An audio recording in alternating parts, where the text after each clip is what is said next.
Hey everybody, Anthony's doing well. He is happy and eating, and he's opening up more every day. That's him squeaking on his little squeaky duck right there.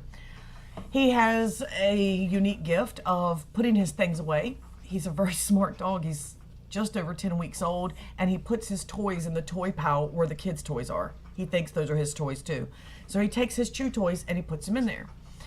If I leave my flip-flops off, all I got to do is kick my flip-flop off my foot to fold my foot up under my leg while I'm sitting. He takes my flip-flop and he puts it in the toys.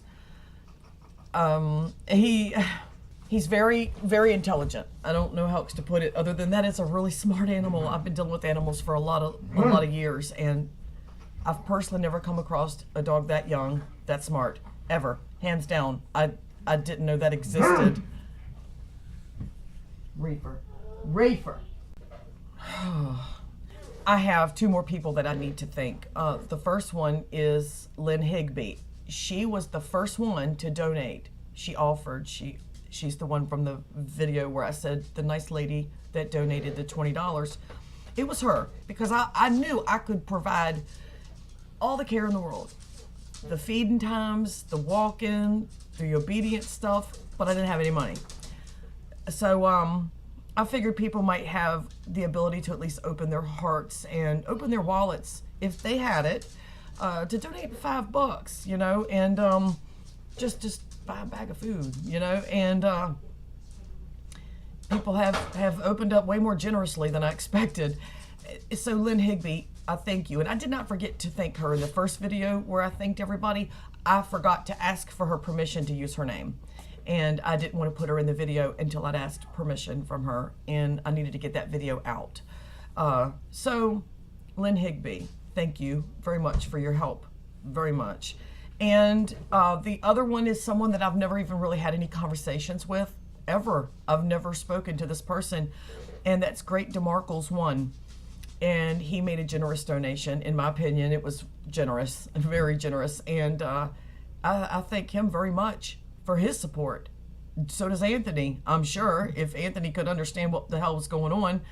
But now I need to explain what exactly is my reasons why I don't want to keep this dog. I'm going to try to keep this short. I moved here in 2004. In 2005, I started to rescue. And I noticed that these rural areas have a lot of animals just roaming the streets and nobody cares about them. So I started to rescue. And rehoming was a joke because I didn't know what I was doing. I had just started. We had good money coming in at the time. My husband was making pretty mad bank back then. I had plenty of money to throw at vet bills and dog food and toys, fencing, you name it. I had plenty of money. And that wasn't the case after the company he worked for closed down. So I still had all those animals. And then we lost our house. We were paying, which I did a video about that, but we were paying the mortgage to the owner that we were financing through the owner financing, but he wasn't paying the mortgage company. And this was a real estate agent. Yeah, so, you know, no ethics there. So he got foreclosed on, so we got foreclosed on. And we moved into this one, and we're buying this one because we knew we couldn't rent. No one was going to rent to us with all those animals. And I was not going to part way with all those animals because I made a promise to these animals that I would find them homes and a safe place to be. And I wasn't going to let them down, so we ended up moving way farther out into a city we were not planning to move to, but we were able to get a house, and I got it really quick, so we're here.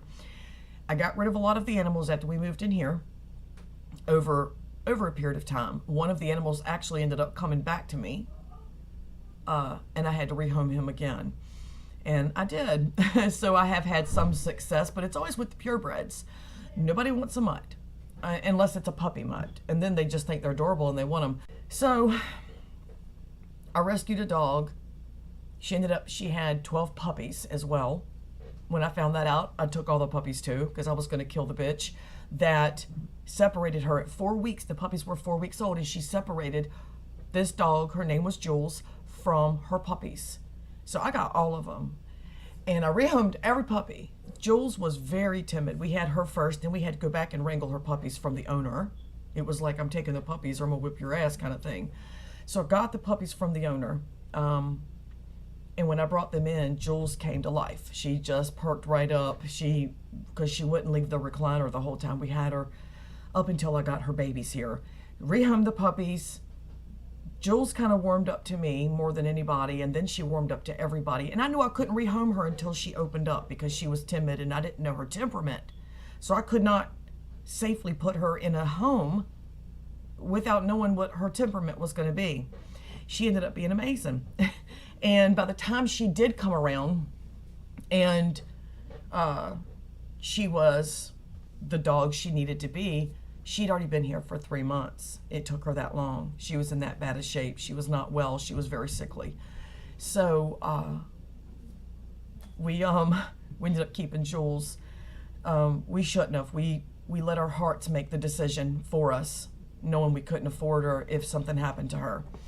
So Jules got sick last year, early in the year, and she had leptospirosis, and she died. We had to have her put down after about 2 months of treatments that I could not afford. And due to the generosity of one of my Facebook friends in Washington State, Washington, D.C., I was able to take her to that first vet visit, and then she just never recovered. It completely destroyed her. And she was an amazing dog. And I kick myself every day for letting my heart pull my strings and make a bad choice to keep an amazing dog. She should have gone to a home where people could afford to take care of her when she needed to be at the vet. And that wasn't me. We don't like to think about things happening to animals, but things do. I've got one here right now that's having seizures, and I can't do nothing about it. I will probably most likely have her put down. She's pretty old. She was one of the first rescues I took in 05. I've still got her. And we've pretty much called her our own now, because we've had her for 10 years.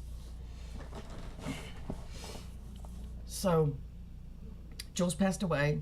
6 days after Jules passed away, my son's cat, which was Jules' best bud, he got killed in the road.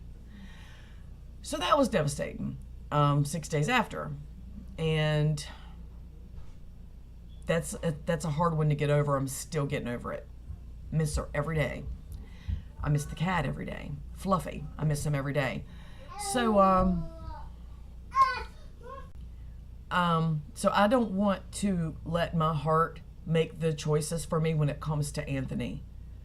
I cannot afford, if Anthony gets leptospirosis or some other ailment, like what happened to Jules, I absolutely can't give him what he needs, and I will never put a dog through that. I won't do it. I can give him all the love in the world while he's dying, and I guess you'd have to experience it and then come to terms with the bad choices that you've made when it comes to a rescue animal before you understand. I took a lesson with me after Jules that it was a hard one, but I know that I cannot let my heart make the decision for me when it comes to these animals that I take in. And I've quit taking them in. That light back there is blinking like crazy. I'm gonna go. Why is it doing that? Oh, I don't know. Okay. But yeah, so that's why I can't keep Anthony, because I know common sense tells me I cannot afford if he gets sick. There's nothing that I could do for him. I don't have the money coming in right now until I find work, and then when I do find work, Anthony's going to be alone all the time because Doug works. That's not nice either. That's not cool. That's not fair. So that's my reasons. Hard experience learned early last year of an amazing dog that should still be here today had she been with a family that could afford her treatment for her illness. I did pay for her treatment, but I could not afford a blood transfusion, which could have possibly saved her, but I couldn't do it. And because of that, she died. If I'd had the money for the blood transfusion, she'd be here. And what an amazing dog she was. One of the best dogs I've ever owned in my life. But Anthony needs a home. And like I say, if 2 weeks from now he's still here, I'll keep him. I'll manage. I'll work it out. But as it stands, I'm going to keep pushing for a home for him for 2 weeks. I am. I adore him. I adore all of them. I've got cats all around me. And I've also got kids. So that's why I'm moving to the little tiny place back there in my backyard. I can't make this decision with my heart, because if I did, I'd keep them all. And I can't afford the ones I've got. So no. But anyway, thanks for stopping by and listening to my shit. Hit the red button below and hang out with me some more. And everyone have an amazing Friday night. Bye.